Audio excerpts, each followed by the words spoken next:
చెప్పొద్దనుకుంటే చెప్పండి. 3 సినిమాలు చూసిన తర్వాత సంక్రాంతి మనం కబడ్డీ కానీ క్రికెట్ కానీ ఏదైనా కానీ పోటీ పడతాయి.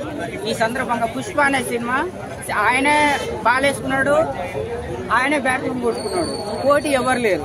అందుకనే ఆ సినిమా తీసుకెళ్ళింది. అది మంచిగా ఉన్నా మంచిగా లేకపోయినా కానీ దొంగ అయినా లంగ అయినా కానీ ఆయన ఏం చెప్పినా కానీ ఆ పోటీ ఎవరు లేరు కాబట్టి పెద్దోళ్ళు అది ఆటోమేటిక్ వెళ్ళిపోయింది. అది ఈ సినిమాలో 3 పోటీ పడ్డారు. బాలయ్య బాబు గారు కానీ వెంకటేష్ బాబు గారు కానీ రామ్ చరణ్ గారు కానీ. హీరోల సంగతి పక్కన పెట్టేస్తే డైరెక్టర్ల సంగతి పక్కన పెట్టేస్తే సినిమా పరంగా చూసుకుంటే మాత్రం గేమ్ చేంజర్, నా వ్యక్తిగతంగా గేమ్ చేంజర్. ఎందుకంటే చరిత్రలో నిలిచిపోయే సినిమా గేమ్ చేంజర్. 3 సినిమాలు బాగున్నాయి. ఈ సినిమా ఏం చెప్పింది,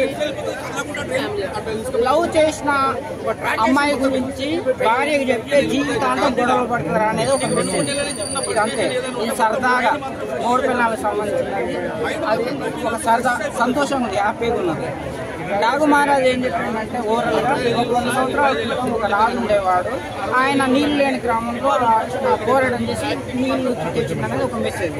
కానీ గేమ్ చేంజర్ ఏం చెప్పిండు, ఒక ఐఏఎస్ అంటే ఏంటి, ఒక ఐపీఎస్ అంటే ఏంటిది, ఒక కలెక్టర్ అంటే ఏంటిది, ఆయన బార్డర్ ఎంతవరకు ఉంటుంది, సర్పంచ్ ఎన్నికలు వచ్చినా, వార్డు నెంబర్ వచ్చినా, ఎన్నికలు వచ్చినా, ఎమ్మెల్యే ఎన్నికలు వచ్చినా, ఎంపీ ఎన్నికలు వచ్చినా, ప్రతి ఎన్నికలు వచ్చిన సందర్భం మొత్తం గేమ్ చేంజర్ సినిమా ఉపయోగపడుతుంది.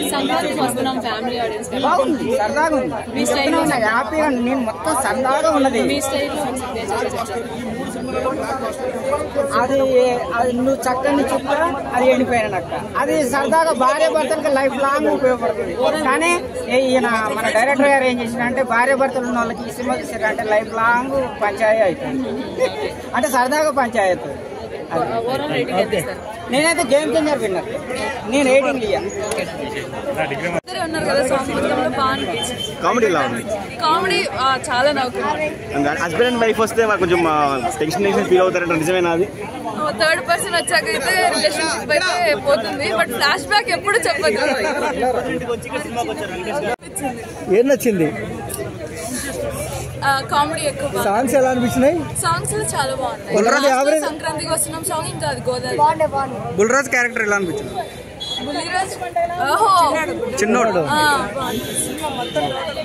ఒక రెస్పాన్సిబుల్ చూపించాలని ముందుగా హ్యాట్సాప్ చెప్పాలి. ఒక మెసేజ్ ఇచ్చి సార్ అది చాలా మందికి కనెక్ట్ కావాలి.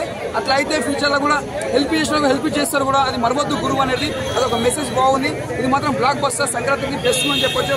ఫస్ట్ మూవీ వచ్చి Daaku Maharaj first place, second place వచ్చి మన సంక్రాంతికి వస్తున్నాం, థర్డ్ ప్లేస్ వచ్చి మన రామ్ చరణ్. ఇది 3 సినిమాలు సంక్రాంతికి వచ్చినాడు ముందు స్థాయిలో. మన డాకు మహారాజ్ తర్వాత మన విక్టరీ వెంకటేష్ గారు. ఇది ఒక బ్లాక్ బస్టర్ విక్టరీ వెంకటేష్ గారి. Happy Sankranti, happy pongal.